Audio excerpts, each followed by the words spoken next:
Conversaciones con Dios. Neil Donald Walsh. Libro 1. Primera parte. Capítulo 1. En la primavera de 1992, recuerdo que fue por Pascua, un fenómeno extraordinario ocurrió en mi vida. Dios empezó a hablar con usted, a través mío. Me explicaré.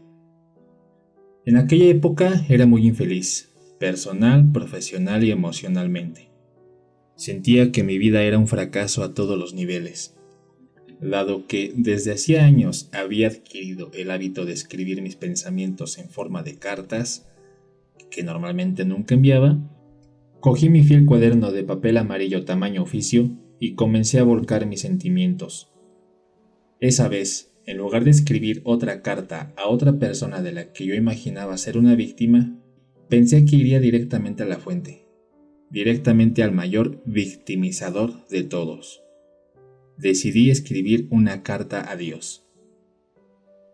Fue una carta rencorosa, apasionada, llena de confusiones, deformaciones y condenas, y un montón de enojosas preguntas. ¿Por qué mi vida no funcionaba? ¿Qué haría que llegara a funcionar? ¿Por qué no lograba ser feliz en mis relaciones? ¿Siempre iba a escapárseme la experiencia de disponer de suficiente dinero? Finalmente, y sobre todo, ¿qué había hecho yo para merecer una vida de continua lucha como la que tenía? Para mi sorpresa, cuando hube acabado de garabatear toda mi amargura, mis preguntas sin respuesta y me disponía a dejar la pluma, mi mano se quedó suspendida sobre el papel, como si la sostuviera una fuerza invisible. De repente, la pluma empezó a moverse por sí misma. No sabía en absoluto lo que estaba a punto de escribir, pero parecía que iba a acudir una idea, de modo que decidí dejarme llevar. Y lo que salió fue: ¿realmente deseas una respuesta a todas esas preguntas o simplemente te estás desahogando? Parpadeé, y entonces surgió una respuesta en mi mente. La escribí también. Las dos cosas.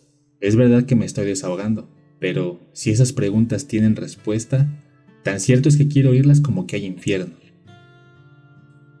Muchas cosas son ciertas, como que hay infierno, pero ¿no sería más agradable que lo fueran como que hay cielo? Y escribí: ¿qué se supone que significa eso? Sin que yo lo supiera, había empezado una conversación, y más que escribir por mi cuenta, estaba escribiendo al dictado. Este dictado duró 3 años, y durante ese tiempo no tenía la menor idea de cómo acabaría.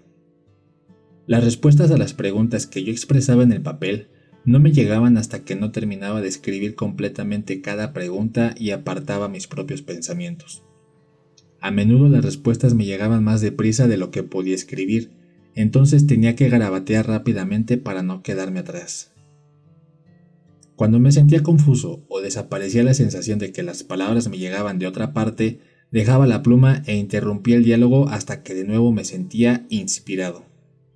Lo siento, es la única palabra que realmente resulta apropiada. Para volver a coger mi cuaderno de papel amarillo tamaño folio y reanudar la transcripción. Esas conversaciones todavía duran en el momento en que estoy escribiendo esto, y la mayor parte se encuentra en las siguientes páginas, las cuales contienen un asombroso diálogo que al principio no podía creer, que luego supuse que me resultaría personalmente valioso, pero que ahora comprendo que estaba destinado a otras personas y no solo a mí. Estaba destinado a usted y a cualquiera que acceda a este material, puesto que mis preguntas son también suyas.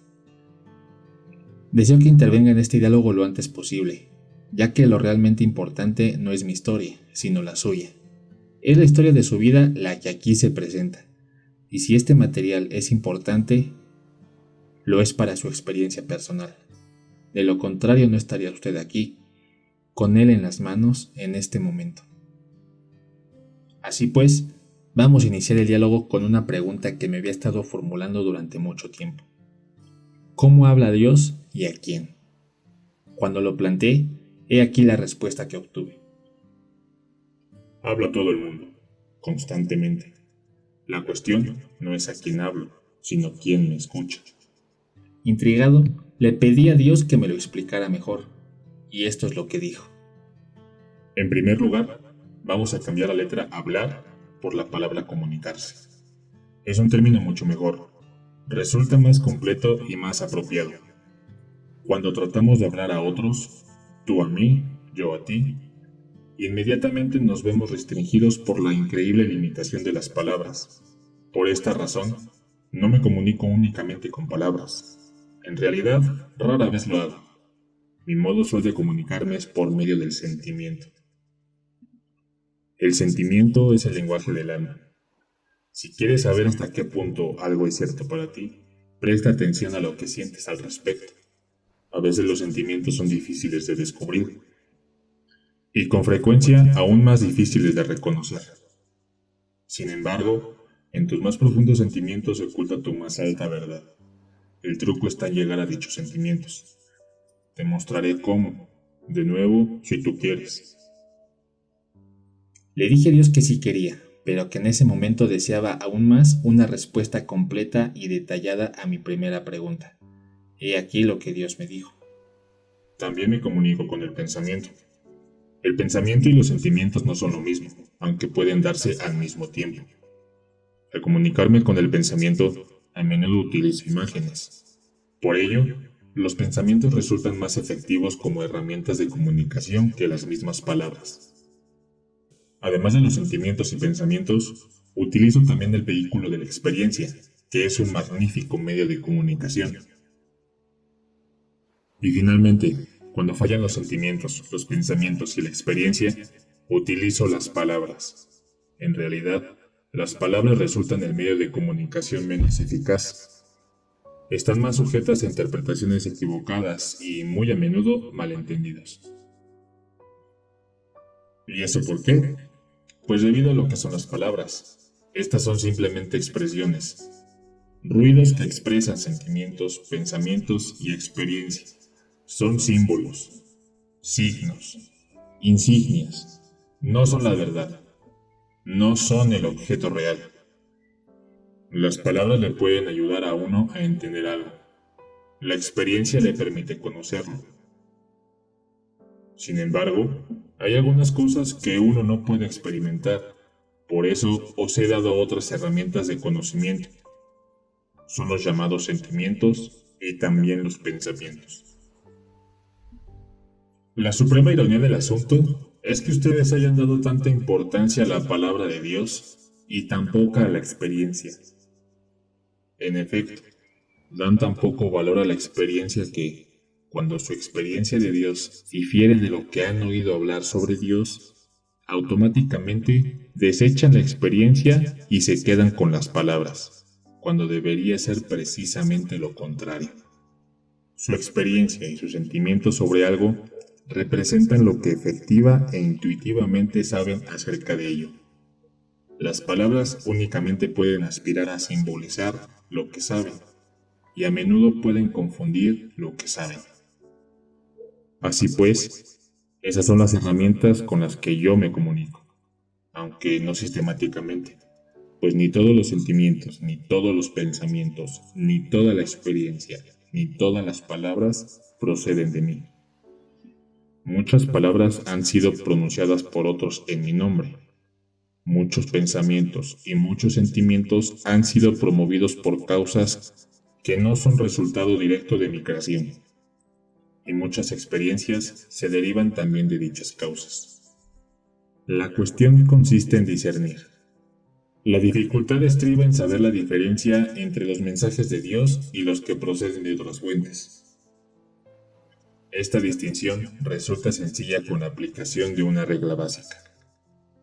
Su pensamiento más elevado, su palabra más clara, su sentimiento más grandioso son siempre míos. Todo lo demás procede de otra fuente.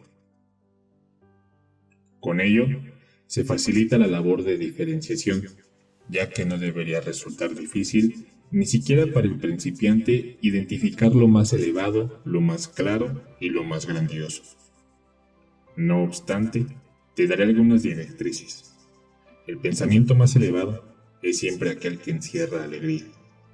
Las palabras más claras son aquellas que encierran verdad. El sentimiento más grandioso es el llamado amor. Alegría, verdad, amor. Los tres son intercambiables y cada uno lleva siempre a los otros, no importa en qué orden se encuentren. Una vez determinado, utilizando estas directrices, qué mensajes son míos y cuáles proceden de otra fuente, lo único que falta es saber si mis mensajes serán tenidos en cuenta. La mayoría de mis mensajes no lo son. Algunos porque parecen demasiado buenos para ser verdad. Otros porque parece demasiado difícil seguirlos. Muchos debido simplemente a que se entienden mal. La mayoría porque no se reciben. Mi mensajero más potente es la experiencia. E incluso a esta la ignora. Especialmente a esta la ignora. Su mundo no se hallaría en el estado en que se encuentra si simplemente hubieran escuchado su experiencia. El resultado de que no escuchen su experiencia es que siguen viviéndola una y otra vez, puesto que mi propósito no puede verse frustrado, ni mi voluntad ignorada. Tienen que recibir el mensaje, tarde o temprano. Sin embargo, no forzaré a nadie. Nunca los coaccionaré, ya que les he dado el libre albedrío, la facultad de hacer lo que quieran, y nunca jamás se los quitaré. Así pues, seguiré enviándoles los mismos mensajes una y otra vez, a lo largo de los milenios y a cualquier rincón del universo en el que habiten. Seguiré enviando infinitamente mis mensajes, hasta que los hayan recibido y los hayan escuchado con atención, haciéndolos suyos. Mis mensajes pueden venir bajo un centenar de formas, en miles de momentos, durante 1.000.000 de años. No pueden pasarlos por alto si realmente escuchan. No pueden ignorarlos una vez los hayan oído verdaderamente. De este modo, nuestra comunicación empezará en serio, ya que en el pasado únicamente me han hablado, me han rezado, han intercedido ante mí, me han suplicado, pero ahora puedo responderles, siquiera sea como lo estoy haciendo en este momento. ¿Cómo puedo saber que esta comunicación procede de Dios? ¿Cómo sé que no se trata de mi propia imaginación? ¿Qué diferencia habría? ¿No ves que puedo utilizar tu imaginación con la misma facilidad que cualquier otro medio? Te traeré los pensamientos, palabras o sentimientos exactamente apropiados. Y en un determinado momento, precisamente cuando me venga bien para mi propósito, utilizaré alguna sentencia o varias. Sabrás que esas palabras proceden de mí porque tú, espontáneamente, no has hablado nunca con tanta claridad. Si hubieras hablado ya con claridad de tales asuntos, no te preguntarías acerca de ellos. ¿Con quién se comunica Dios? ¿Se trata de personas especiales? ¿En momentos especiales? Todo el mundo es especial y todos los momentos son buenos. No hay ninguna persona que sea más especial que otra, ni ningún momento que sea más especial que otro. Mucha gente decide creer en Dios. Mucha gente decide creer que Dios se comunica de maneras especiales y únicamente con personas especiales. Esto libera a las masas de la responsabilidad de escuchar mi mensaje y aún más de aceptarlo, y les permite quedarse con lo que dicen otros. No tienen que escucharme, puesto que ya han decidido que otros me han oído acerca de todos los asuntos y tienen que oírles a ellos. Al escuchar lo que otras personas piensan que me han oído decir, ustedes no tienen que pensar en absoluto.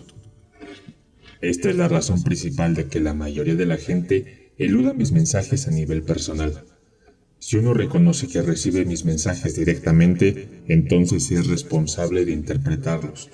Es mucho más seguro y mucho más fácil aceptar la interpretación de otros, aunque se trate de otros que han vivido hace 2000 años, que tratar de interpretar el mensaje que uno puede muy bien estar recibiendo en este mismo momento. No obstante, te propongo una nueva forma de comunicación con Dios. Una comunicación de doble dirección.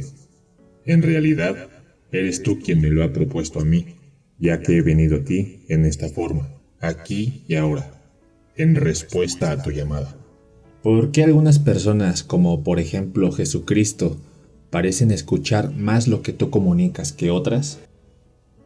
Porque algunas personas están verdaderamente dispuestas a escuchar, están dispuestas a oír y están dispuestas a permanecer abiertas a la comunicación, aun cuando lo que oyen parezca espantoso, disparatado o manifiestamente equivocado.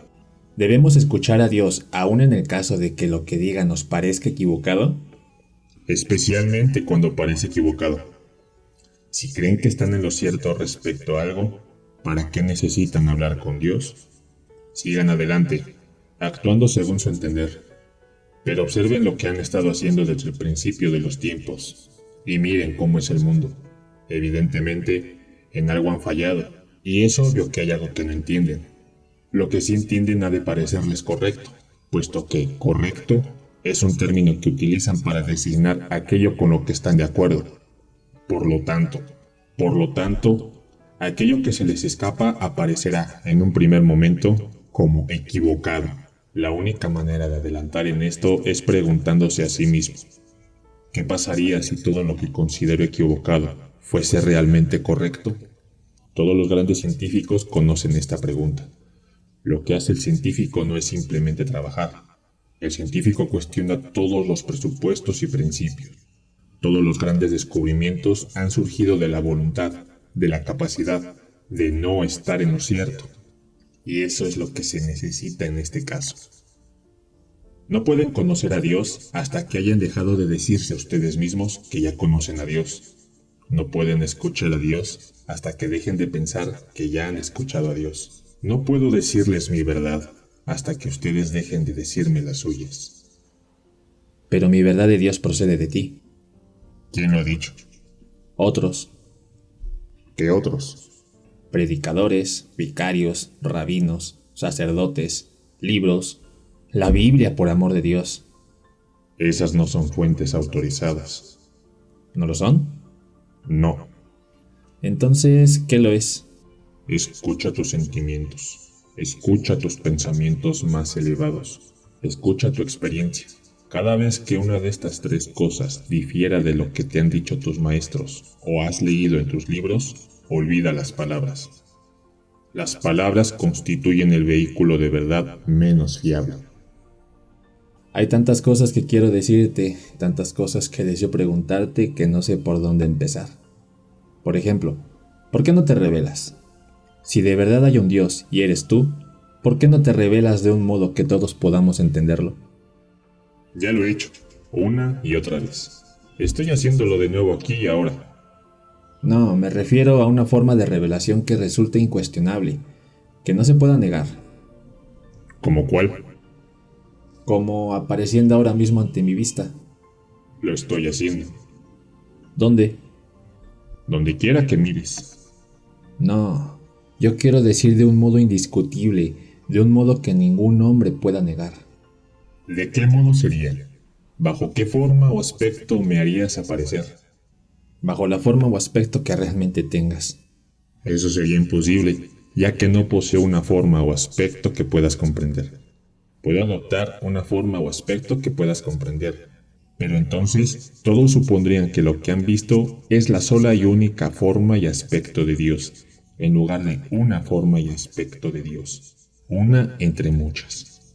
La gente cree que yo soy como me ven, en lugar de como no me ven, pero yo soy el gran invisible. No lo que me hago ser a mí mismo en un momento determinado. En cierto sentido, yo soy lo que no soy, y es de este no ser de donde vengo y a donde siempre retorno. Pero cuando vengo de una u otra forma determinada, una forma bajo la que creo que la gente puede comprenderme, entonces la gente me atribuye esa forma para siempre jamás. Y si viniera bajo cualquier otra forma, ante cualesquiera otras personas, los primeros dirían que no habría aparecido ante los segundos, ya que no me habría mostrado a los segundos igual que a los primeros, ni les habría dicho las mismas cosas, de modo que, ¿cómo iba a ser yo? Como puedes ver, no importa bajo qué forma o de qué manera me revele. Cualquiera que sea la manera que elija o la forma que adopte, ninguna de ellas resultará incuestionable.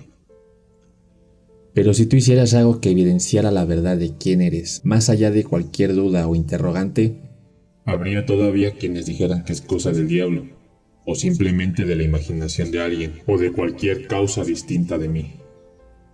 Si me revelara como Dios Todopoderoso, Rey de los cielos y la tierra, y moviera montañas para demostrarlo, habría quienes dirían, debe ser cosa de Satanás. Y eso sucedería puesto que Dios no se revela a sí mismo por o a través de la observación externa, sino de la experiencia interna. Y cuando la experiencia interna ha revelado al propio Dios, la observación externa resulta innecesaria. Y cuando la observación externa es necesaria, entonces no resulta posible la experiencia interna. Así pues, si se pide la revelación, entonces no puede darse, puesto que el acto de pedir constituye una afirmación de que aquella falta, de que no se está revelando nada de Dios. Esta afirmación produce la experiencia, ya que su pensamiento sobre algo es creador, y su palabra es productora, y su pensamiento y su palabra juntos resultan magníficamente eficaces en tanto dan origen a su realidad. Por lo tanto, experimentarán que Dios no se ha revelado, ya que si lo hubiera hecho, no se lo pedirían. ¿Significa eso que no puedo pedir nada que desee? ¿Me estás diciendo que rezar por algo en realidad aleja ese algo de nosotros? Esta es una pregunta que ha sido respondida a través de los siglos, y que ha sido respondida cada vez que se ha formulado, pero no han escuchado la respuesta, o no quieren creerla. Responderé de nuevo, con palabras de hoy, en un lenguaje actual, de la siguiente manera. No tendrán nada de lo que piden, ni pueden tener nada de lo que quieran. Y ello porque su propia petición es una afirmación de su carencia, y al decir que quieren una cosa únicamente sirve para producir esa experiencia correcta, la carencia en su realidad. Por lo tanto, la oración correcta no es nunca de súplica, sino de gratitud. Cuando dan gracias a Dios por adelantado por ello que han decidido experimentar en su realidad, están efectivamente reconociendo que eso está ahí, en efecto. La gratitud es, pues, la más poderosa afirmación dirigida a Dios, una afirmación a la que yo habré contestado incluso antes de que me la formulen. Entonces, no supliquen nunca, antes bien agradezcan. Pero, ¿qué ocurre si yo agradezco algo a Dios por adelantado y luego eso no aparece nunca? Eso podría llevar al desencanto y a la amargura. La gratitud no puede utilizarse como una herramienta con la cual manipular a Dios, un mecanismo con el cual engañar al universo. No pueden mentirse a ustedes mismos. Su mente sabe la verdad de sus pensamientos. Si dicen, gracias Dios mío por esto y por lo otro, y al mismo tiempo está claro que no está en su realidad presente, están suponiendo que Dios es menos claro que ustedes, y por lo tanto produciendo esa realidad en ustedes. Dios sabe lo que ustedes saben, y lo que ustedes saben es lo que aparece en su realidad. Pero entonces, ¿cómo puedo estar realmente agradecido por algo si sé que eso no está presente? Fe. Si tienes, aunque sea solo la fe equivalente a un grano de mostaza, moverás montañas. Sabrás que eso está presente porque yo digo que está presente. Porque yo digo que, incluso antes de que me preguntes, habré respondido. Porque yo digo, y se los he dicho de todas las maneras concebibles, a través de cualquier maestro que me puedas mencionar, que sea lo que quieran, si lo quieren en mi nombre, así será. Sin embargo, hay tanta gente que dice que sus oraciones han quedado sin respuesta. Ninguna oración, y una oración no es más que una ferviente afirmación de lo que ya es, queda sin respuesta. Cualquier oración, cualquier pensamiento, cualquier afirmación, cualquier sentimiento es creador. En la medida en que sea fervientemente sostenido como una verdad, en esa misma medida se hará manifiesto en su experiencia. Cuando se dice que una oración no ha sido respondida, lo que realmente ocurre es que el pensamiento, palabra o sentimiento sostenido de modo más ferviente ha llegado a ser operativo. Pero lo que has de saber, y ese es el secreto, es que detrás del pensamiento se halla siempre otro pensamiento, el que podríamos llamar pensamiento promotor, que es el que controla el pensamiento. Por lo tanto, si ruegan y suplican, parece que existe una posibilidad mucho menor de que experimenten lo que piensan que han decidido, puesto que el pensamiento promotor que se halla detrás de cada súplica es el de que en ese momento no tienen lo que desean. Ese pensamiento promotor se convierte en su realidad. El único pensamiento promotor que puede ignorar este pensamiento es uno fundado en la fe en que Dios concederá cualquier cosa que se le pida sin falta. Algunas personas poseen este tipo de fe, pero muy pocas. El proceso de la oración resulta mucho más fácil cuando, en lugar de creer que Dios siempre dirá sí a cada petición, se comprende intuitivamente que la propia petición no es necesaria.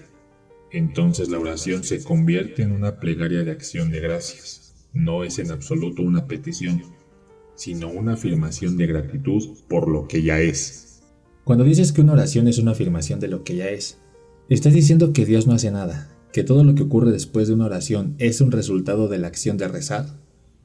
Si crees que Dios es un ser omnipotente que escucha todas las oraciones y que responde sí a unas, no a otras y ya veremos al resto, estás equivocado. ¿Por qué regla de 3 decidiría Dios? Si crees que Dios es quien crea y decide todo lo que afecta a tu vida, estás equivocado. Dios es el observador, no el creador. Y Dios está dispuesto a ayudarlos a vivir su vida, pero no de la manera que supondrían. La función de Dios no es crear o dejar de crear. La función de Dios no es crear o dejar de crear las circunstancias o condiciones de su vida. Dios los ha creado a ustedes, a imagen y semejanza suya. Ustedes han creado el resto, por medio del poder que Dios les ha dado. Dios creó el proceso de la vida y la propia vida tal como la conocen, pero Dios les dio libre albedrío para hacer con la vida lo que quieran. En ese sentido, su voluntad respecto a ustedes es la voluntad de Dios respecto a ustedes. Están viviendo su vida del modo como lo están viviendo, y yo no tengo ninguna preferencia al respecto. Esa es la grandiosa ilusión de la que participan, que Dios se preocupa de un modo u otro por lo que hace. Yo no me preocupo por lo que hace, y eso les resulta difícil de aceptar, pero ¿se preocupan ustedes por lo que hacen sus hijos cuando los dejan salir a jugar? ¿Es importante para ustedes si juegan a las atrapadas, al escondite o a disimular? No, no lo es, porque saben que están perfectamente seguros, ya que los han dejado en un entorno que consideran favorable y adecuado. Por supuesto, siempre confiarán en que no se lastimen, y si lo hacen, harán bien en ayudarles, curarles y permitirles que se sientan de nuevo seguros, que sean felices de nuevo, que vuelvan a jugar otro día. Pero tampoco ese otro día les preocupará si deciden jugar al escondite o a disimular. Por supuesto, les dirán que juegos son peligrosos, pero no podrán evitar que sus hijos hagan cosas peligrosas, al menos no siempre, no para siempre. No en todo momento desde ahora hasta su muerte. Los padres juiciosos lo saben, pero los padres nunca dejan de preocuparse por el resultado. Esa dicotomía, no preocuparse excesivamente por el proceso, pero sí por el resultado, describe con bastante aproximación la dicotomía de Dios. Pero Dios, en un sentido, no siempre se preocupa por el resultado, no por el resultado final, y ello porque el resultado final está asegurado. Y esta es la segunda gran ilusión del hombre, que el resultado de la vida es dudoso. Es esta duda acerca del resultado final la que ha creado a su mayor enemigo, el temor. Si dudan del resultado, dudarán del Creador, dudarán de Dios. Y si dudan de Dios, entonces vivirán toda su vida en el temor y la culpa. Si dudan de las intenciones de Dios y de su capacidad de producir este resultado final, entonces, ¿cómo podrían descansar? ¿Cómo podrán nunca hallar realmente la paz? Sin embargo, Dios posee pleno poder para encajar las intenciones con los resultados. No pueden ni quieren creer en ello, aunque afirmen que Dios es todopoderoso, y en consecuencia han de crear en su imaginación un poder igual a Dios, con el fin de encontrar una manera de que la voluntad de Dios se vea frustrada. Así, han creado en su mitología al ser que llaman el diablo. Incluso han imaginado a Dios en guerra con ese ser, pensando que Dios resuelve sus problemas del mismo modo que ustedes. Por fin, han imaginado realmente que Dios podría perder esta guerra. Todo eso viola lo que dicen saber acerca de Dios, pero eso no importa. Viven su ilusión y de este modo sienten su temor debido a su decisión de dudar de Dios. Pero, ¿qué ocurriría si tomaras una nueva decisión? ¿Cuál sería entonces el resultado? Deja que te diga algo. Deberías vivir como Buda, como Jesús, como lo hicieron todos los santos que siempre han idolatrado. Sin embargo, como ocurrió con la mayoría de los santos, la gente no te entendería. Y cuando trataras de explicar tu sensación de paz, tu alegría de vivir, tu éxtasis interior, ellos oirían tus palabras, pero no te escucharían. Tratarían de convencerte de que eres tú quien no entiende a Dios. Y si fracasan a la hora de arrancarte tu alegría, tratarían de hacerte daño.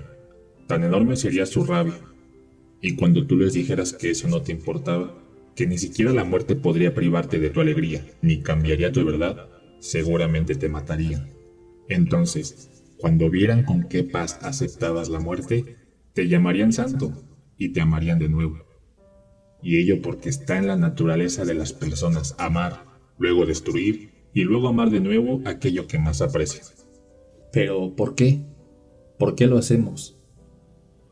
Todos los actos humanos están motivados a su nivel más profundo por una de estas dos emociones, el temor o el amor. En realidad existen solo dos emociones, solo dos palabras en el lenguaje del alma. Son los extremos opuestos de la gran polaridad que yo creé cuando produje el universo y su mundo tal como hoy lo conoces. Estos dos son los aspectos, alfa y omega, que permiten la existencia del sistema que llaman relatividad. Sin estos dos aspectos, sin estas dos ideas sobre las cosas, no podría existir ninguna otra idea. Todo pensamiento humano, toda acción humana, se basa o bien en el amor o bien en el temor.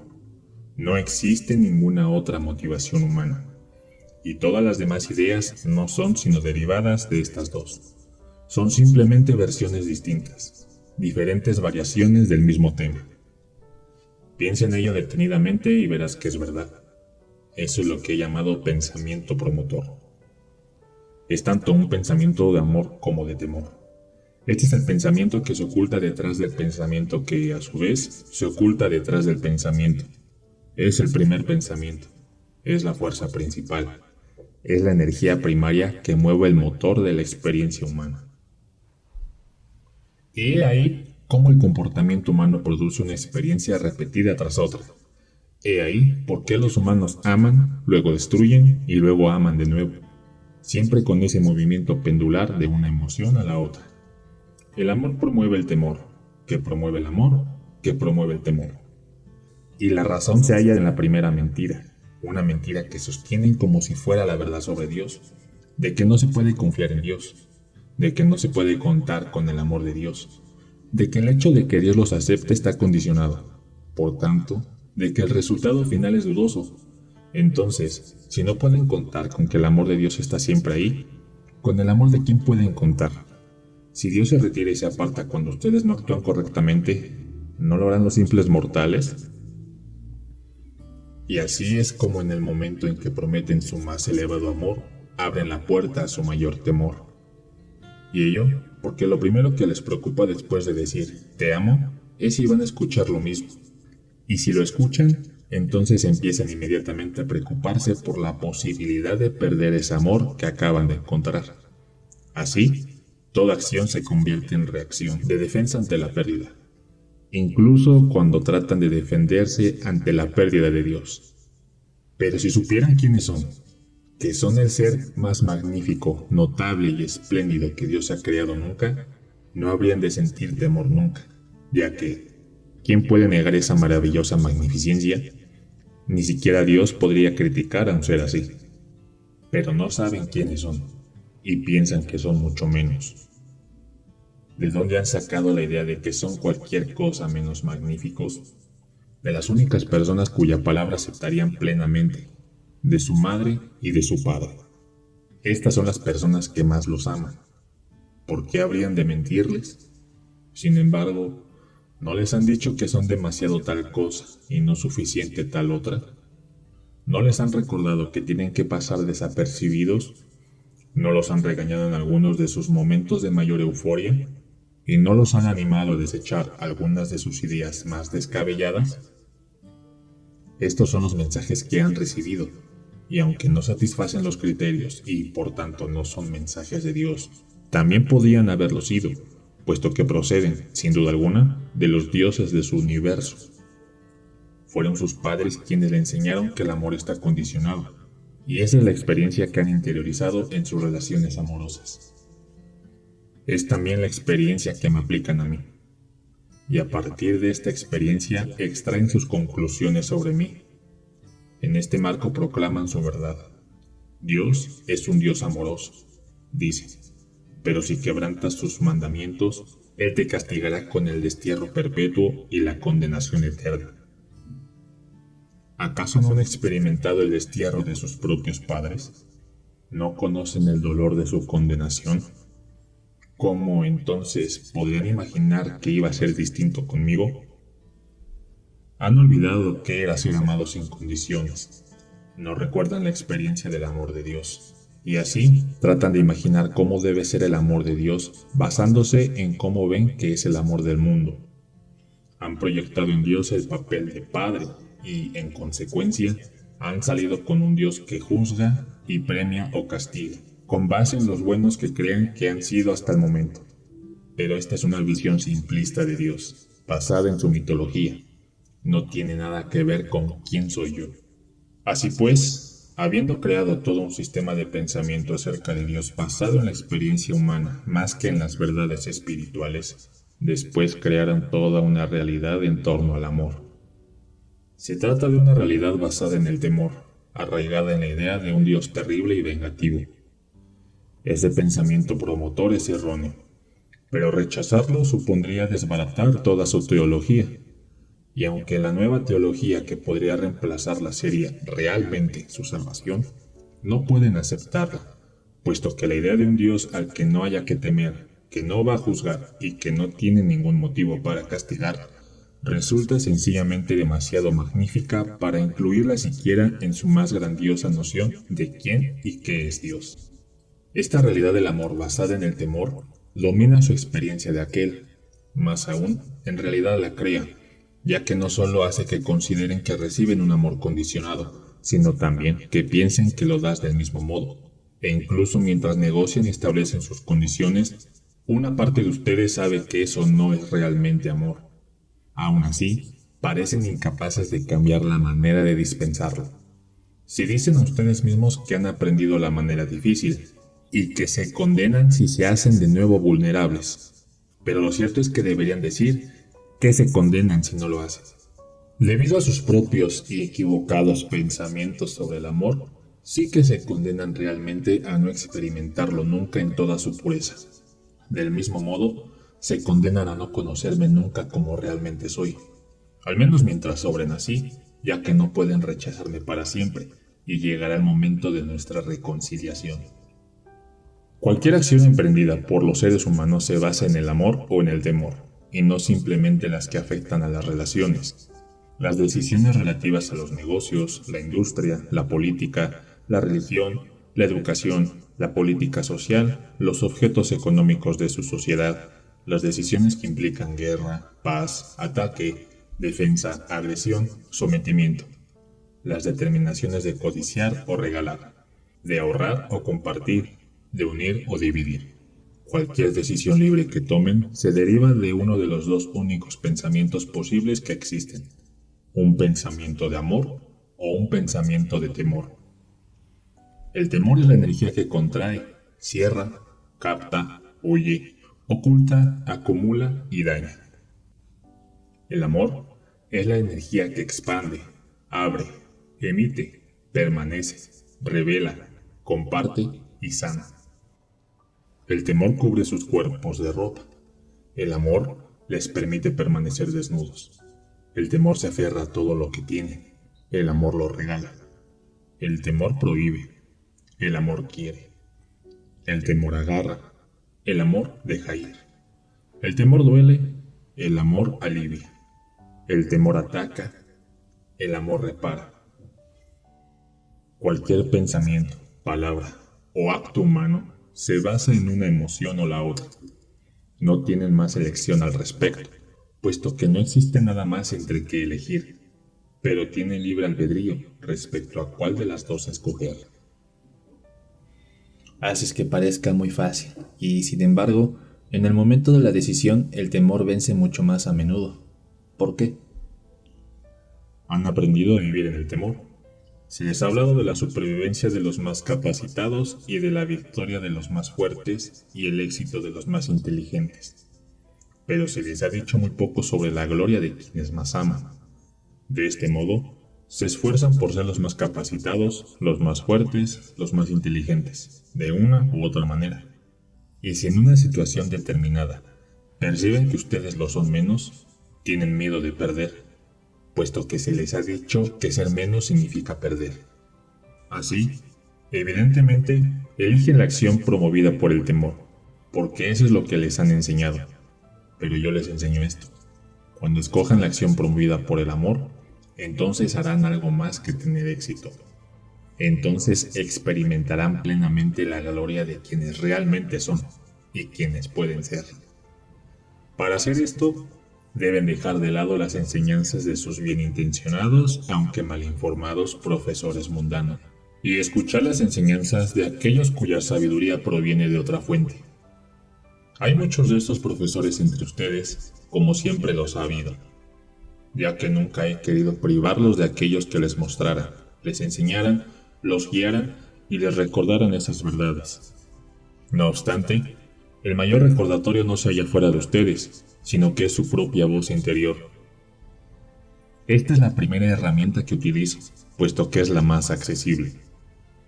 La voz interior es la voz más fuerte con la que hablo, puesto que es la más cercana a ustedes. Es la voz que les dice si todo lo demás es verdadero o falso, correcto o equivocado, bueno o malo, según su definición. Es el radar que señala el rumbo, dirige el barco y guía el viaje, si dejan que lo haga. Es la voz que te dice ahora mismo si las propias palabras que estás escuchando son palabras de amor o palabras de temor. Con este patrón puedes determinar si son palabras que hay que tener en cuenta o palabras que hay que ignorar. Dices que, si yo elijo sobre la acción impulsada por el amor, entonces experimentaré plenamente la gloria de quién soy y quién puedo ser. ¿Quieres explicármelo con más detalle, por favor? Existe únicamente un proceso para toda la vida, y es, para ustedes y para todo lo que vive, experimentar la gloria más plena. Todo lo que dicen, hacen o piensan está subordinado a esta función. Su alma no tiene que hacer nada más que eso, y no quiere hacer nada más que eso. Lo maravilloso de este propósito es que nunca termina. Un fin es una limitación, y el propósito de Dios carece de este límite. Debe llegar un momento en el que se experimenten a ustedes mismos en su gloria más plena, y en ese instante imaginarán una gloria aún mayor. Cuanto más sean, más llegarán a ser, y cuanto más lleguen a ser, más podrán ser todavía. El secreto más profundo es que la vida no es un proceso de descubrimiento, sino un proceso de creación. No se descubren a ustedes mismos, sino que se crean a ustedes mismos de nuevo. Tratan, por lo tanto, no de averiguar quiénes son, sino de determinar quiénes quieren ser. Hay quienes dicen que la vida es una escuela, que estamos aquí para aprender unas determinadas lecciones, que una vez graduados podremos continuar con otros objetivos mayores, liberados ya de las cadenas del cuerpo. ¿Es esto cierto? Es otra parte de su mitología basada en la experiencia humana. ¿La vida no es una escuela? No, ¿No estamos aquí para aprender? no. Entonces, ¿por qué estamos aquí? Para recordar y recrear quiénes son. Se los he dicho una y otra vez y no me creen. Pero así ha de ser, ya que verdaderamente, si no se creen como quienes son, no pueden ser. Bueno, me he perdido. Volvamos a lo de la escuela. He escuchado a un maestro tras otro decirnos que la vida es una escuela. Francamente, me choca oírte negarlo. La escuela es un lugar a donde uno va si hay algo que uno no sabe y quiere saber. No es un lugar a donde uno va si ya sabe algo y simplemente quiere experimentar su sabiduría. La vida, como la llaman, es una oportunidad para ustedes de saber experimentalmente lo que ya saben conceptualmente. No necesitan aprender nada al respecto. Necesitan simplemente recordar lo que ya saben y obrar en consecuencia. No estoy seguro de entenderlo. Empecemos por aquí. El alma. ¿Tu alma? Ya sabe todo lo que se puede saber en todo momento. Nada se le oculta, nada desconoce. Pero saberlo no es suficiente. El alma aspira a experimentarlo. Pueden saber que son generosos, pero a menos que hagan algo que demuestre generosidad, no tienen sino un concepto. Pueden saber que son amables, pero a menos que hagan algo que demuestre amabilidad con alguien, no tienen sino una idea sobre ustedes mismos. El único deseo de su alma es convertir ese magnífico concepto de sí misma en su mayor experiencia. En tanto el concepto no se convierte en experiencia, todo lo que hay es especulación.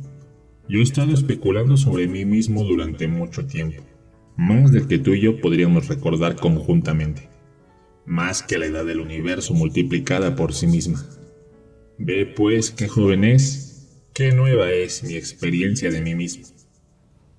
Me he perdido de nuevo. ¿Tu experiencia de ti mismo? Sí, permíteme que te lo explique de este modo. En el principio, lo que es era todo lo que había, y no había nada más. Pero todo lo que es no podía conocerse a sí mismo, pues todo lo que es era todo lo que había y no había nada más. Así, todo lo que es no era, ya que en ausencia de cualquier otra cosa, todo lo que es no es. Este es el gran es, no es, al que han aludido los místicos desde el principio de los tiempos. Ahora bien, todo lo que es sabía que era todo lo que había, pero eso no era suficiente, puesto que solo podía conocer su total magnificencia conceptualmente, no experiencialmente. Sin embargo, es la experiencia de sí mismo lo que anhelaba, puesto que quería saber que le apetecía ser tan magnífico. Aún así, eso era imposible, ya que el propio término magnífico es un término relativo. Todo lo que es no puede saber lo que le apetecía ser magnífico a menos que lo que no es lo descubriera. En ausencia de lo que es no es. ¿Lo entiendes? Creo que sí. Continúa. De acuerdo. Lo único que todo lo que es sabía es que no había nada más. Así no podía, ni lograría, nunca conocerse a sí mismo desde un punto de referencia exterior a sí mismo. Dicho punto de referencia no existía. Solo existía un punto de referencia y era el único lugar interior. El es, no es. El soy, no soy. Aún así, el todo de todo decidió conocerse experimentalmente. Esta energía pura, invisible, inaudible, inobservada y por lo tanto desconocida por cualquier otra energía, decidió experimentarse a sí misma como la total magnificencia que era. Para ello, se dio cuenta de que habría de utilizar un punto de referencia interior. Se hizo el razonamiento, totalmente correcto, de que cualquier parte de sí mismo había de ser necesariamente menos que el total, y por tanto, si simplemente se dividía a sí mismo en partes, cada parte, al ser menos que el total, podía mirar al resto de sí mismo y ver su magnificencia. Así, todo lo que es se dividió a sí mismo, convirtiéndose, en un momento glorioso, en lo que es esto y lo que es aquello. Por primera vez existían esto y aquello, completamente separados lo uno del otro, y aún así existían simultáneamente, tal como sucedía con todo lo que no era ninguno de los dos. Así de repente existían tres elementos: lo que está allí, lo que está allí y lo que no está ni aquí ni allí, pero que debe existir para que aquí y allí exista. Es la nada lo que sostiene al todo. Es el no espacio el que sostiene al espacio. Es el todo el que sostiene a las partes. ¿Lo entiendes? ¿Me sigues? Creo que sí, realmente. Lo creas o no, lo has ilustrado de una forma tan clara que creo que verdaderamente lo entiendo. Voy a ir más lejos. Esa nada que sostiene al todo es lo que algunas personas llaman Dios, pero eso tampoco resulta acertado, puesto que sugiere que existe algo que Dios no es, o sea, todo lo que no es nada. pero yo soy todas las cosas, visibles e invisibles. De modo que esta descripción de mí como el gran invisible, la nada, el no espacio, una definición de Dios esencialmente mística al modo oriental, no resulta más acertada que la descripción esencialmente práctica, al modo occidental, de Dios como todo lo visible. Quienes creen que Dios es todo lo que es y todo lo que no es, son quienes lo entienden correctamente. Ahora bien, al crear lo que está aquí y lo que está allí, Dios hizo posible que Dios se conociera a sí mismo. En el momento de esta gran explosión de su interior, Dios creó la relatividad, el mayor don que se hizo nunca a sí mismo. De este modo, la relación es el mayor don que Dios les hizo nunca, pero discutiremos este aspecto más adelante. Así pues, a partir de la nada surgió el todo.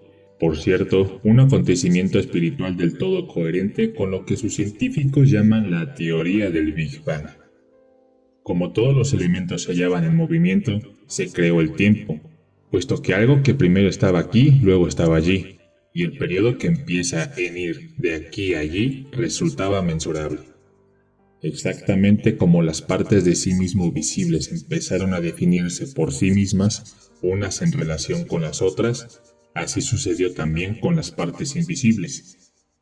Dios sabía que para que existiera el amor y se conociera a sí mismo como puro amor, había de existir también su contrario. Así, Dios creó voluntariamente la gran polaridad, el opuesto absoluto del amor, todo lo que el amor no es, que ahora llamamos temor. Desde el momento en que existía el amor podía existir como algo que se podía experimentar.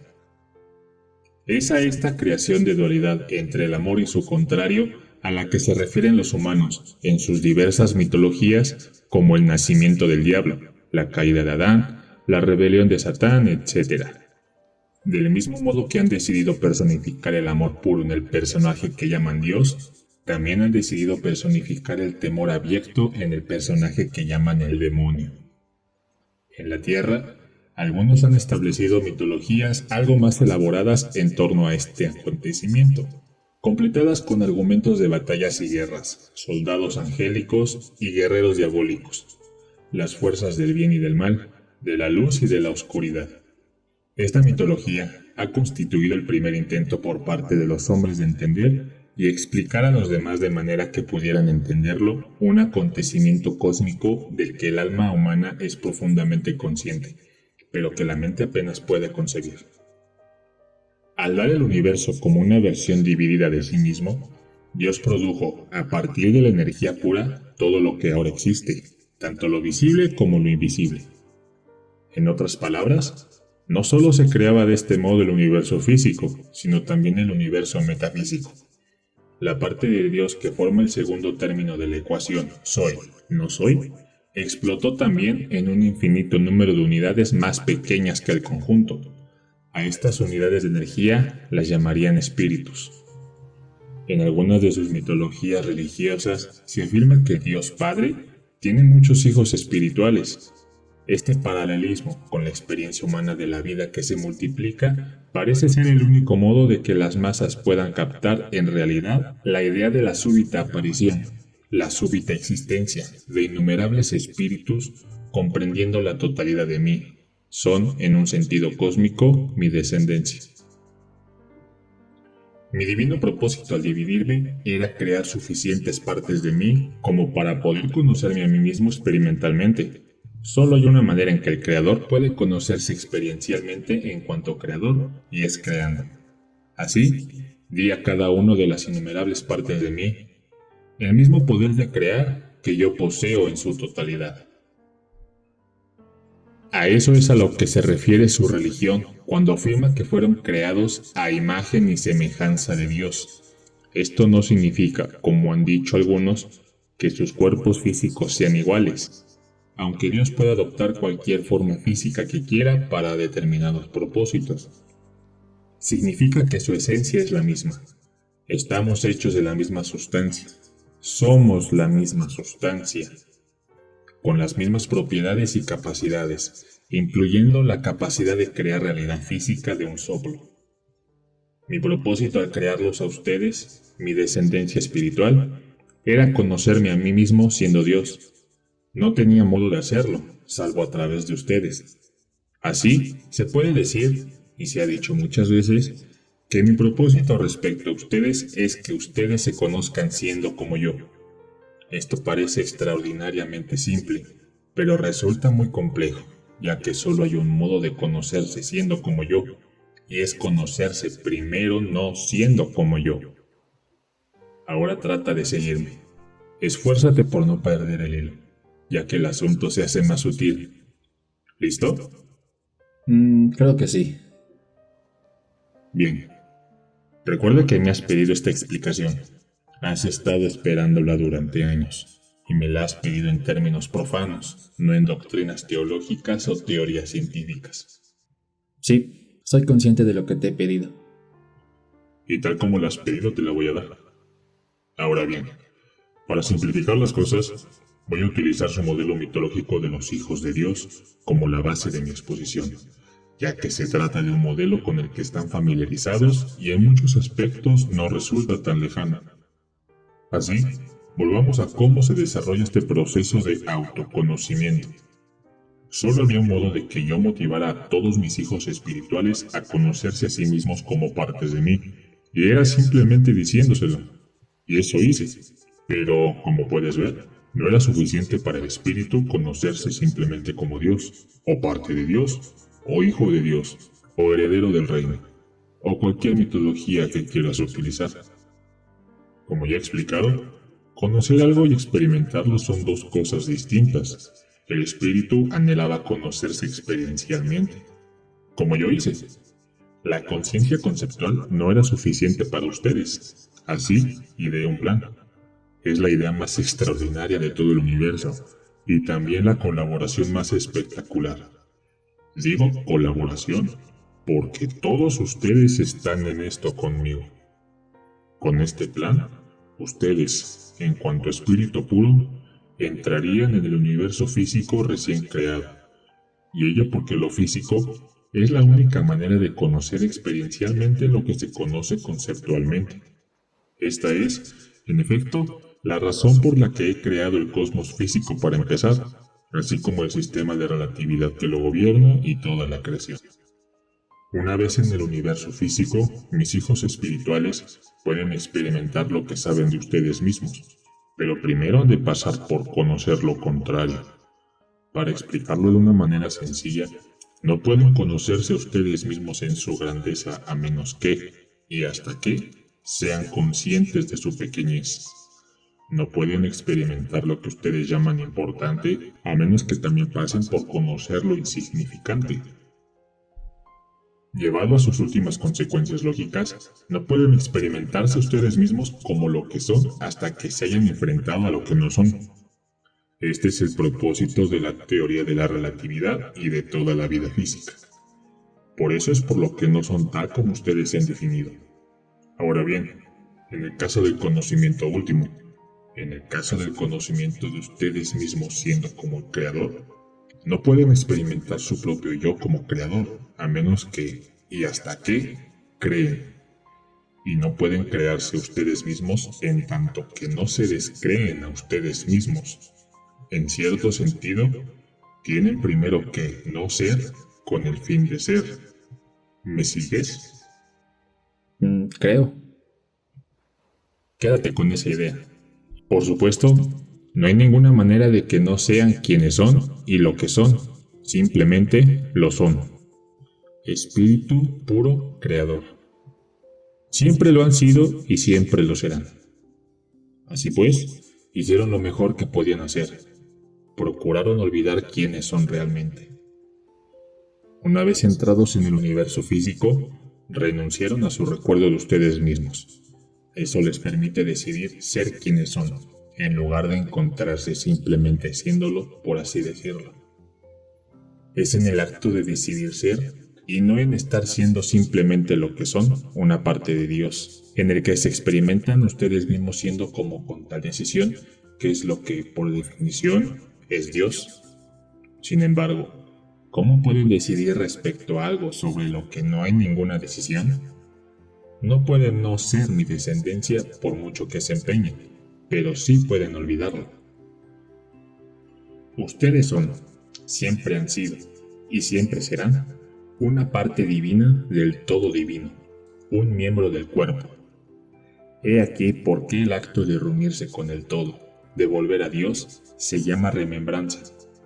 Verdaderamente deciden recordar quiénes realmente son, o reunirse junto con las diversas partes de ustedes para experimentar el todo de ustedes, es decir, el todo de mí. Su tarea en la tierra, por lo tanto, no es aprender, porque ya saben, sino recordar quiénes son, y recordar quiénes son todos los demás. He aquí porque una parte importante de su tarea consiste en recordar a los demás, es decir, recordarles a ellos y acordarse de ellos, de modo que también puedan recordar. Todos sus maravillosos maestros espirituales han hecho precisamente esto.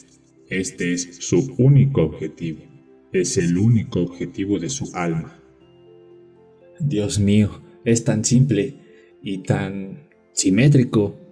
Quiero decir que todo encaja. De repente, todo cuadra. Ahora veo un panorama que nunca antes había visto entero del todo. Bien, eso está bien. Ese es el propósito de este diálogo. Me has pedido respuestas y te he prometido que te las daría. Harás un libro con este diálogo y harás que mis palabras resulten accesibles a muchas personas. Esto forma parte de tu trabajo.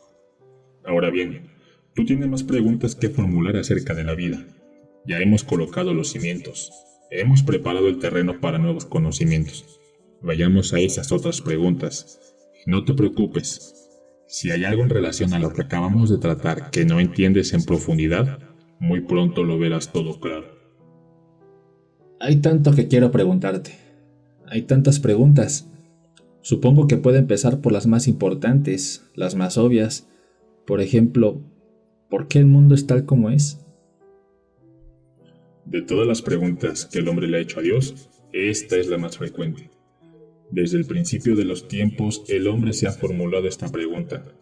Desde el primer momento han querido saber, ¿por qué tiene que ser así? Normalmente, el planteamiento clásico de la cuestión es más o menos este.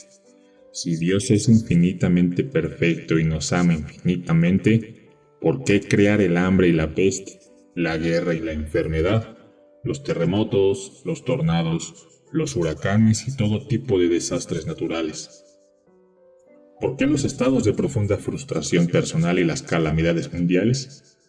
La respuesta a esta pregunta reside en el más profundo misterio del universo y el más alto sentido de la vida. Yo no manifiesto mi bondad si solo creo lo que llaman perfección en torno a ustedes. Yo no demuestro mi amor, sino permito que ustedes demuestren el suyo. Como ya he explicado, no se puede demostrar amor en tanto no se haya demostrado no amor. Una cosa no puede existir sin su contraria, excepto en el mundo del absoluto. Sin embargo, la esfera del absoluto no era suficiente ni para ustedes ni para mí. Yo existí allí, en el siempre, y de ahí proceden también ustedes. En el absoluto no hay experiencia, solo conocimiento. El conocimiento es un estado divino, pero la más grandiosa alegría está en el ser. Ser es algo que se alcanza únicamente por la experiencia. En esto consiste la evolución. Conocimiento, experiencia, ser. Esta es la Santísima Trinidad. Dios Trino. Dios Padre es conocimiento, el Padre de toda comprensión, el engendrador de toda experiencia, ya que no se puede experimentar lo que no se conoce. Dios Hijo es experiencia, la encarnación, la realización de todo lo que el Padre sabe de sí mismo, ya que no se puede saber lo que no se ha experimentado. Dios Espíritu Santo es ser, la desencarnación de todo lo que el Hijo ha experimentado de sí mismo, y el simple y exquisito existir, posible solo a través de la memoria del conocimiento y la experiencia. Este simple ser es la felicidad, es el estado de Dios, después de haberse conocido y experimentado a sí mismo. Es lo que Dios anhelaba en el principio. Por supuesto, no hace falta que te explique que las descripciones de Dios como Padre e Hijo no tienen nada que ver con el hecho de engendrar. Utilizo aquí la pintoresca forma de hablar de sus más recientes escrituras. Otros escritos sagrados mucho más antiguos situaban esta metáfora en el contexto de madre e hija. Ninguna de ellas es correcta. Su mente puede entender mejor la relación como progenitor-descendencia, o bien lo que da origen y lo que es originado. Al añadir la tercera parte de la Trinidad, se produce esta relación. Lo que da origen, lo que es originado, lo que es. Esta realidad trina es la firma de Dios, es la pauta divina. Esta característica de 3 en 1 se encuentra por doquier en las esferas de lo sublime. No se puede escapar a ellas en la cuestión de que tratan del tiempo y el espacio, Dios y la conciencia, o cualquier relación sutil. Por otra parte, no se puede hallar esta verdad trina en ninguna de las relaciones ordinarias de la vida. La verdad trina es reconocida en las relaciones sutiles de la vida por todo aquel que se ocupe de tales relaciones. Algunos de sus teóricos de la religión han descrito la verdad trina como Padre, Hijo y Espíritu Santo. Algunos de sus psiquiatras utilizan los conceptos de superconsciente, consciente y subconsciente. Algunos de sus espiritualistas hablan de mente, cuerpo y espíritu. Algunos de sus científicos aluden a energía, materia y éter. Algunos de sus filósofos dicen que una cosa no es verdadera hasta que lo es de pensamiento, palabra y obra. Cuando hablan del tiempo, se refieren solo a 3 tiempos: pasado, presente y futuro. Del mismo modo, su percepción se compone de 3 momentos: antes, ahora y después. En términos de relaciones espaciales, tanto si se consideran distintos puntos en el universo como si en su propia habitación, reconocen 3 aspectos: aquí, allí y el espacio intermedio entre ambos. En cuanto a las relaciones ordinarias, no reconocen ningún intermedio. Y ello porque las relaciones ordinarias son siempre díadas, mientras que las relaciones de ámbito superior son invariablemente tríadas. Así tienen derecha, izquierda, arriba, abajo, grande, pequeño, rápido, lento, caliente, frío, y la mayor díada jamás creada, macho, hembra. En tales díadas no existen intermedios. Cualquier cosa es o una cosa o la otra, o una versión mayor o menor en relación con una de esas polaridades. En el ámbito de las relaciones ordinarias no puede existir nada conceptualizado sin que exista la conceptualización de su contrario. La mayor parte de su experiencia cotidiana se basa en esta realidad. En el ámbito de las relaciones sublimes, nada de lo que existe tiene su contrario. Todo es uno, y todo progresa de lo uno a lo otro en un círculo infinito. El tiempo es como el ámbito de lo sublime. En él, lo que llaman pasado, presente y futuro existe de modo interrelacional. Es decir, no hay contrarios, sino más bien partes del mismo todo, progresiones de la misma idea, ciclos de la misma energía, aspectos de la misma verdad inmutable. Si, a partir de aquí, llegas a la conclusión de que el pasado, el presente y futuro existen al mismo tiempo, estarás en lo cierto. Sin embargo, no es este el momento de tratar de esto. Nos ocuparemos de ello con mucho más detalle cuando exploremos plenamente el concepto de tiempo, lo que haremos más tarde. El mundo es tal como es porque no podría ser de ninguna otra manera, y seguir existiendo en la esfera ordinaria de lo físico. Los terremotos y los huracanes, las inundaciones y los tornados, y todos los acontecimientos que llaman desastres naturales, no son sino movimientos de los elementos de una polaridad a otra.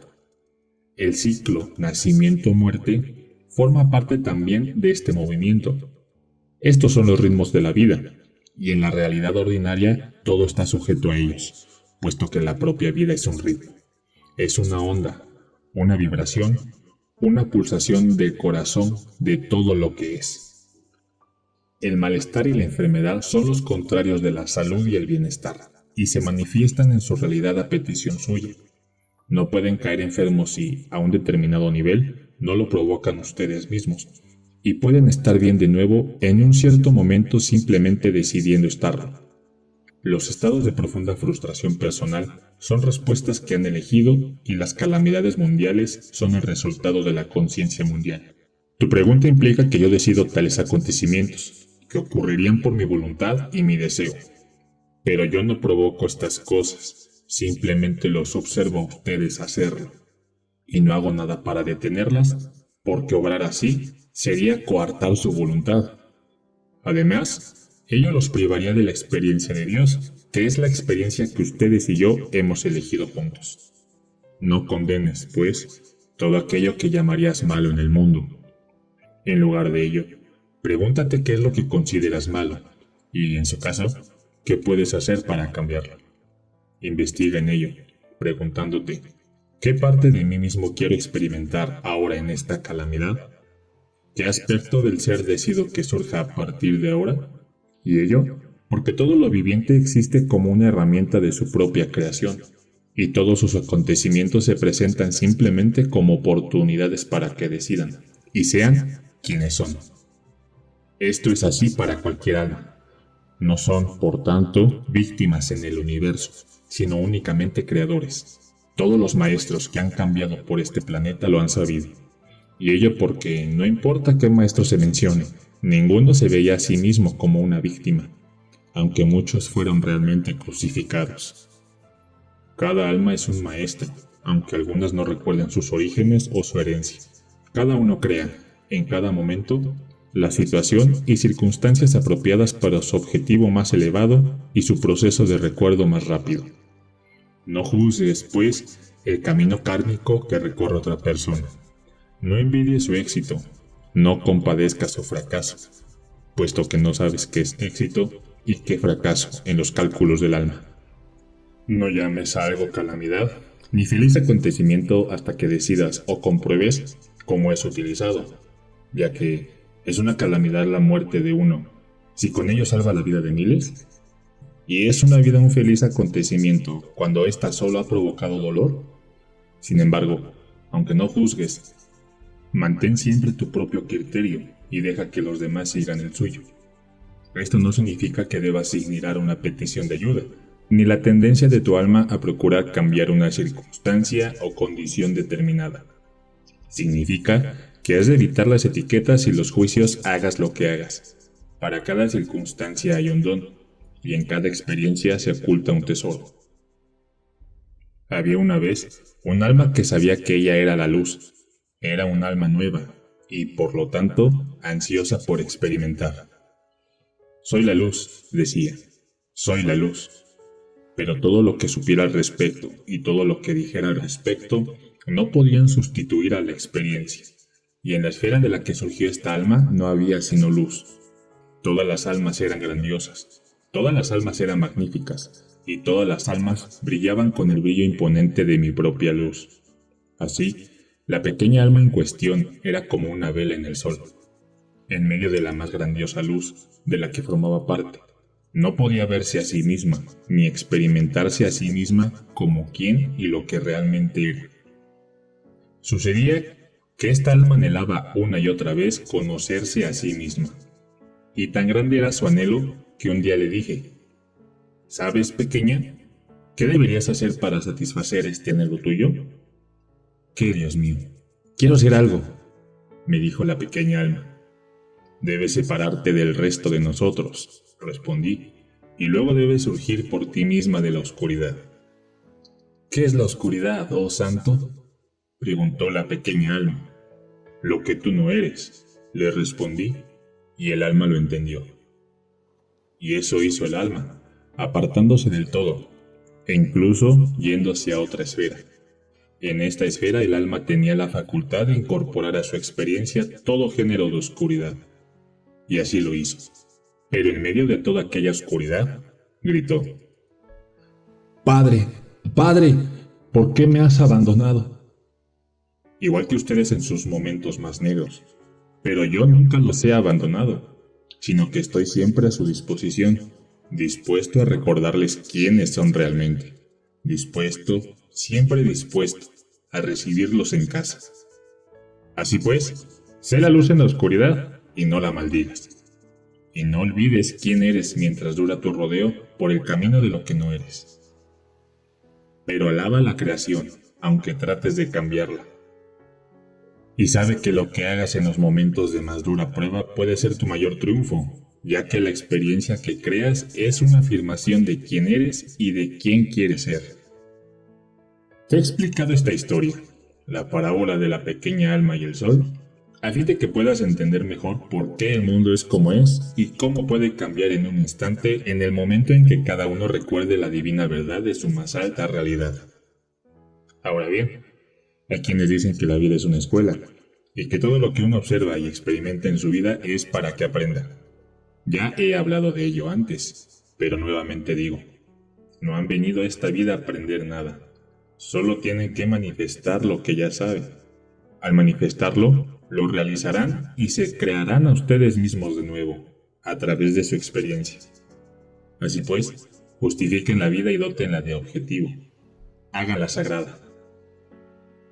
¿Estás diciendo que todo lo malo que nos sucede lo hemos elegido nosotros? ¿Significa eso que incluso las calamidades y los desastres son, a un cierto nivel, creados por nosotros a fin de que podamos experimentar lo contrario de quienes somos? Y si es así, ¿no hay una manera menos dolorosa para nosotros mismos y para los demás de crearnos las oportunidades de experimentarnos a nosotros mismos? Me haces varias preguntas, y todas interesantes. Vamos a verlas una por una. No todo lo que les ocurre y que llaman malo sucede por su propia elección. No en el sentido consciente al que tú aludes, pero todo ello es su creación. Están siempre en proceso de creación, en cada momento, en cada minuto, cada día. Más tarde nos ocuparemos de cómo pueden crear. Por ahora, simplemente cree lo que te digo. Son una gran máquina de creación y están produciendo cada nueva manifestación literalmente a la misma velocidad con la que piensan. Eventos, sucesos, acontecimientos, condiciones, circunstancias, todo ello son creaciones de la conciencia. La conciencia individual es bastante poderosa. Puedes imaginar qué género de energía creadora se desata cada vez que dos o más se reúnen en mi nombre. ¿Y la conciencia colectiva? Esta es tan poderosa que puede crear acontecimientos y circunstancias de importancia mundial y consecuencias planetarias. No sería correcto decir, al menos no en el sentido que tú le das, que eligen dichas consecuencias. No las eligen más de lo que puedo elegirlo yo. Como yo, las observan y deciden quiénes son en función de ellas. Sin embargo, no hay víctimas en el mundo, ni malvados, ni tampoco son víctimas de las decisiones de los demás. En un determinado nivel, han creado todo aquello que dicen que aborrecen, y al haberlo creado, lo han elegido. Se trata de un nivel avanzado de pensamiento, un nivel al que, tarde o temprano, acceden todos los maestros, ya que solo cuando son capaces de aceptar la responsabilidad de todo pueden adquirir la capacidad de cambiar una parte. En la medida en que alberguen la noción de que hay algo o alguien ajeno que les hace algo a ustedes, perderán la capacidad de actuar por ustedes mismos. Solo cuando digan, yo hago esto, podrán hallar la fuerza necesaria para cambiarlo. Es mucho más fácil cambiar lo que se hace uno mismo que cambiar lo que hace otro. El primer paso a la hora de cambiar algo es saber y aceptar que han elegido que eso sea lo que es. Si no pueden aceptar esto a un nivel personal, acéptenlo mediante la interpretación de que nosotros somos uno. Traten, pues, de crear un cambio no porque algo sea malo, sino porque ha dejado de constituir una adecuada afirmación de quiénes son. Solo hay una razón para hacer algo, que eso sea una afirmación ante el universo de quiénes son. Tomada en este sentido, la vida se convierte en autocreadora. Utilizan la vida para crearse a ustedes mismos como siendo quienes son y quienes siempre han querido ser. Hay también una sola razón para dejar de hacer algo, que eso haya dejado de ser una afirmación de quienes quieren ser, que ya no sea su reflejo, que ya no los represente. Si quieren ser adecuadamente representados, deben procurar cambiar cualquier aspecto de su vida que no encaje en el retrato de ustedes mismos que desean proyectar en la eternidad. En el más amplio sentido, Todo lo malo que sucede es por su elección. El error no está en elegirlo, sino en calificarlo de malo. Al calificarlo así, se califican de malos a ustedes mismos, ya que se trata de una creación suya. No pueden aceptar esta etiqueta, no tanto porque se califiquen de malos como porque niegan sus propias creaciones. Esta es la falta de honradez intelectual y espiritual que les permite aceptar un mundo cuyas condiciones son como son. Si aceptaran e incluso percibieran con un profundo sentimiento interior su responsabilidad personal respecto al mundo, este sería un lugar muy diferente. Esto, desde luego, sería así si todo el mundo se sintiera responsable. Que eso sea tan manifiestamente obvio es lo que lo hace tan absolutamente penoso y tan patéticamente irónico. Las calamidades y desastres naturales del mundo no son específicamente una creación suya, pero sí lo es el grado en que dichos sucesos afectan a su vida. Ocurren acontecimientos en el universo que ni siquiera con un esfuerzo de imaginación se podría afirmar que son instigados o creados por uno. Dichos eventos los crea la conciencia combinada del hombre. Todo el mundo, co-creando conjuntamente, produce dichas experiencias. Lo que hace cada uno de nosotros individualmente es moverse a través de dichas experiencias, decidiendo qué significado tienen para él, si tienen alguno, decidiendo quiénes y qué son en relación con ellas. Así, crean colectiva e individualmente la vida y los momentos que experimentan, para el propósito del alma de evolucionar. Me has preguntado si no hay una manera menos dolorosa de pasar por este proceso, y la respuesta es que sí, pero nada en tu experiencia externa habrá cambiado. La manera de reducir el dolor que asocias con las experiencias y acontecimientos de la Tierra, tanto tuyos como los de los demás, es cambiar el modo de percibirlos. No puedes cambiar el acontecimiento externo, puesto que ha sido creado por muchos de ustedes y sus conciencias no se han desarrollado lo bastante como para alterar individualmente lo que ha sido creado colectivamente. De modo que debes cambiar la experiencia interna. Esta es la llave maestra de la vida. Nada es doloroso en y por sí mismo. El dolor es el resultado de un pensamiento equivocado. Es un error en el pensar. Un maestro puede desaparecer el mayor dolor. De este modo, el maestro sana. El dolor resulta de un juicio que te has formado sobre algo. Elimina el juicio y el dolor desaparecerá. A menudo, el juicio se basa en la experiencia previa. Su idea sobre algo se deriva de una idea anterior sobre aquello. A su vez, su idea anterior resulta de otra aún anterior a ella, o esta de otra, y así sucesivamente, hasta llegar, recorriendo todo el camino hacia atrás, a lo que yo llamo el primer pensamiento. Todo pensamiento es creador, y ningún pensamiento es más poderoso que el pensamiento original. Y ahí por qué a veces se le llama también pecado original. El pecado original consiste en que su primer pensamiento sobre algo sea un error. Este error se mezcla muchas veces con un segundo o tercer pensamiento. La tarea del Espíritu Santo consiste en inspirarles nuevos conocimientos que pueden liberarlos de sus errores. ¿Estás diciendo que no debo sentirme mal al pensar en los niños que mueren de hambre en África, la violencia y la injusticia en América, o el terremoto que mata a centenares de personas en Brasil?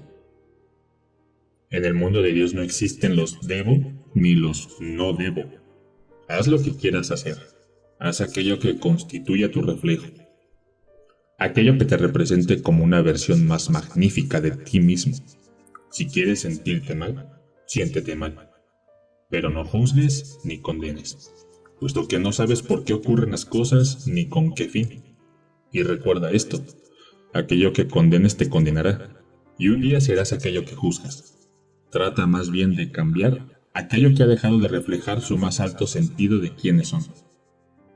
No obstante, bendícelo todo, pues todo es creación de Dios a través de la vida, que constituye la más alta creación.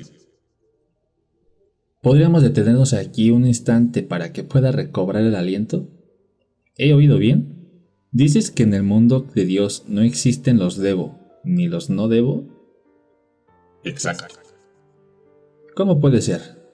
Si no existen en tu mundo, ¿dónde existirían entonces? ¿Qué dónde? Repito la pregunta. ¿Dónde existirían los debo y no debo si no es en tu mundo? En su imaginación. Sin embargo, quienes me enseñaron todo lo que sé acerca de lo correcto y lo equivocado, lo que hay que hacer o dejar de hacer, lo que se debe o no se debe hacer, me dijeron que todas aquellas reglas se fundamentan en ti, en Dios.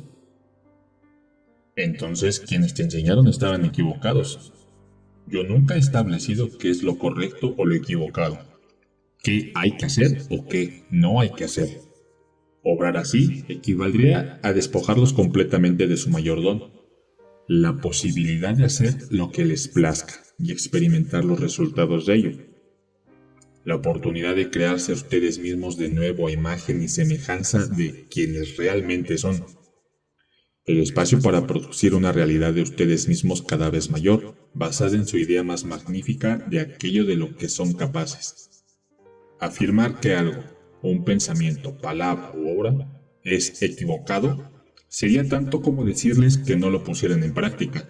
Decirles que no lo pusieran en práctica sería lo mismo que prohibírselo. Prohibírselo sería tanto como limitarlos, y limitarlos equivaldría a negar la realidad de quienes realmente son, así como la posibilidad de que creen y experimenten esa verdad. Hay quienes dicen que les he dado el libre albedrío, pero luego estos mismos afirman que, si no me obedecen, los enviaré al infierno. ¿Qué clase de libre albedrío es ese? ¿No constituye eso una burla hacia Dios, negar todo tipo de relación auténtica entre nosotros? Bueno, aquí entramos en otro terreno del que también quería que habláramos, y es todo ese asunto del cielo y el infierno. Por lo que puedo deducir, no existe nada parecido al infierno. El infierno existe, pero no es como ustedes piensan y no lo han experimentado por las razones que te he dado. ¿Qué es el infierno? Es la experiencia del peor resultado posible de sus elecciones, decisiones y creaciones. Es la consecuencia natural de cualquier pensamiento que me niegue o niegue quiénes son en relación a mí. Es el dolor que sufren a causa de un pensamiento equivocado, pero el término pensamiento equivocado tampoco es apropiado, ya que no existe nada que sea equivocado. El infierno es lo opuesto a la alegría, es la insatisfacción, es saber quiénes y qué son y fracasar a la hora de experimentarlo. Es ser menos. Eso es el infierno, y no hay ninguno mayor para su alma. Pero el infierno no existe como ese lugar que han imaginado, donde se queman en un fuego eterno o como una forma de tormento perpetuo.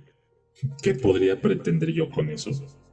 Incluso si yo sostuviera la idea extraordinariamente malvada de que no se merecían el cielo, ¿por qué habría de tener la necesidad de buscar algún tipo de venganza o castigo por su falta?